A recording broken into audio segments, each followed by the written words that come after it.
வரவே மாட்டேன்னு சொல்றவங்க ஒருத்தங்க வரலாம், அவங்க மரியா கூட வரலாம். இதுதான் தீக்கா செய்த சாதனை.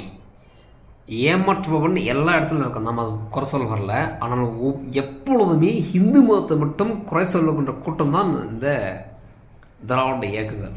இப்போ ஒரு பேர் சொல்றாரு, அது என்ன பேருன்னு ஒரு டைம் பாருங்க. வரவே மாட்டேன்னு சொல்றவங்க ஒருத்தங்க வரலாம், அவங்க மரியா கூட வரலாம். பாத்தீங்களா?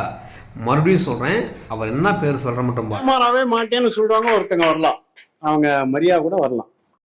புரியுதுங்களா? அப்போ அங்க பகுத்தறிவு கூட்டத்தில் மரியா இந்த பெயர் யாரை குறிக்கும்? குறிப்பாக அது வந்து கிறிஸ்துவ மதத்தை குறிக்கும். அப்போ இந்த பகுத்தறிவு எல்லாமே கிறிஸ்தவத்துக்கு எதிராக செயல்படுமா? செயல்படாது. இஸ்லாமியர்களுக்கு எதிராக செயல்படுமா? செயல்படாது. அது முழுக்க முழுக்க இந்து மதத்துக்கு எதிராக மட்டுமே செயல்படும். அப்போ அவங்க சொல்கின்றது என்னன்னா, இதில் மூட நம்பிக்கை அதிகமாக இருக்கே, மூட நம்பிக்கை அதிகமாக இருந்தாலும் அல்லது திருடர்கள் அதிகமாக இருந்தாலும் நீ அவங்கள தாக்கணும், ஆனால் என்னுடைய மதத்தையோ என் சாமியோ குறை சொல்லி காட்டக்கூடாதல்ல. இவங்க நோக்கம் முழுக்க முழுக்க இந்து மதத்தை கருவறுக்கணும். அதுதான் திராவிட கழகத்துடைய நோக்கமாக தவிர பகுத்தறிவையோ இல்லை புரட்சியை பேசுவது இவங்க நோக்கமும் கிடையாது.